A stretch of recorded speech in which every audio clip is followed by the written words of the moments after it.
Okay, thank you very much. And I'm going to respond in French. I think these were excellent questions, but also I was so pleased to see that you're all aware of the National Human Rights Institution in your respective countries. And I think that was very important also for me to learn here. Perhaps the question from you, from Malaysia, around the relationship with Parliament. The Paris Principles require national human rights institutions to engage with all national bodies, which they do not specifically outline the importance of engaging with Parliament as well. But following up on the Paris Principles, 4 years ago, the ICC, together with the Office of the High Commissioner and a group of experts, has developed and adopted the so-called Belgrade Principles. And those Belgrade Principles are meant to further specify the Paris Principles and outline a set of broad principles of cooperation and mutual engagement between Parliament and national human rights institutions. And one of the principles in that Belgrade Declaration is about the importance of allowing national human rights institutions to formally table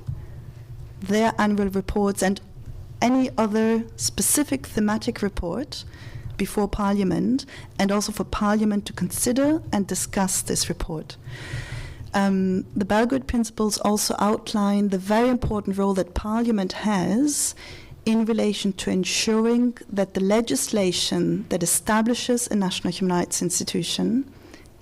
is one that is strong and that is compliant at the minimum with the Paris Principles. So this, unfortunately, is not yet a reality on the ground everywhere, but these Belgrade Principles, which have become, or which are becoming the international benchmarks, have taken on board also by the International Parliamentary Union, can be used as an advocacy tool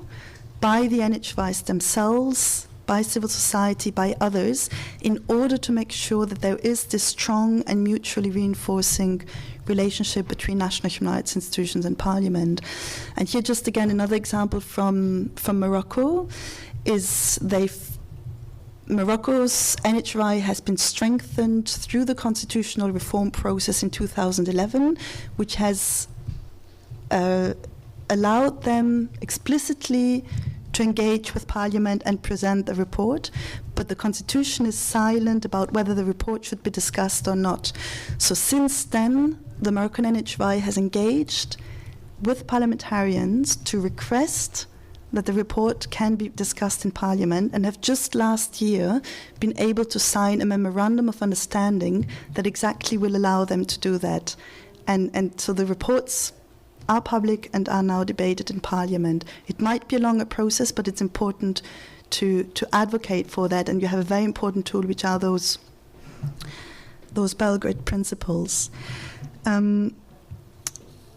I wanted to respond also to the comments, and very relevant, again, comments made from our colleagues from Senegal and Moldova, for example, about some of the limitations that we fully acknowledge and are aware of around national human rights institutions.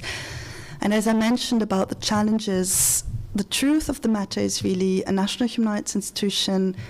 will only be as strong as the state that establishes it, provides it with, the adequate powers and the tools. So that's the reality. But where we have engaging as an ICC with our partners at the Office of the High Commissioner for Human Rights, and also very much regionally, because the ICC is structured around 4 regions, and Senegal falls in the African region, where we have a very active network that brings together all African national human rights institutions. What we're promoting to do is to raise a better awareness amongst decision makers in countries about the importance of having national human rights institutions, and about raising awareness about how they should be ideally established and be operating in order to ensure that they can do that work properly. For example, when after the conflict in Burundi, the NHRI was being established there, we've brought in chairpersons from the neighboring countries to go into the country and speak with the parliamentarians that were to discuss the legislation establishing the institution, with civil society, with international donors, to make sure that they have that understanding and also support that idea of having a strong national human rights institution. As mentioned also in my presentation, we are aware many institutions are still relatively new and face resource constraints and also are still building their capacity. What we've established with through a tripartite partnership we have with UNDP and ICC-NHRI is a framework by which we can assist those institutions in building their capacities. And one example, for instance, is that we can travel to visit those national human rights institutions and conduct what is called a capacity needs assessment, whereby the NHRI identifies its priorities, and then based on the expert advice provided, following 2 weeks of consultations within the institution and others, there's a joint report coming out with recommendations as to what would the NHRI require in order to implement its strategic priorities, its issues, its capacities. And based on these recommendations, we're able to tap into resources from UNDP, for instance, to provide training, to provide assistance to our members. And then again, as mentioned, one of the means also of putting some pressure on states to make sure their NHRIs can operate is also by using the international and the regional mechanisms through the NHRI itself, but also through civil society that can raise awareness about issues in relation to NHRIs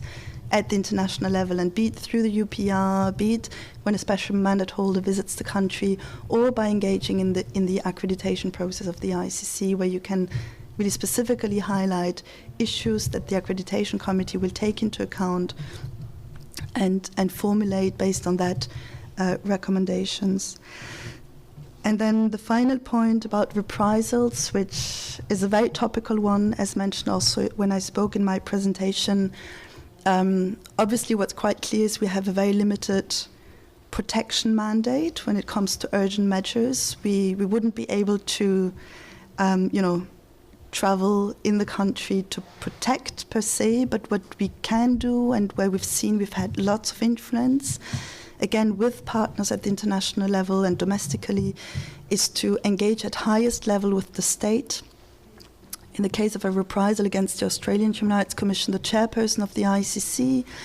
has written to the Prime Minister, has been interviewed by the media, has raised awareness, and that came jointly with a high-level statement from the High Commissioner for Human Rights, with messages also coming from local presences and the civil society. And we've seen that was a very effective tool in in raising awareness about what's going on and putting some pressure and reminding the state about the Paris Principles and the need to preserve the independence of national human rights institutions. So I think that's what I was going. Thank you. All right. Thank you very much, Katharina, and thank you all for being concise with your questions and ensuring that all of your classmates can also be able to raise their voice. So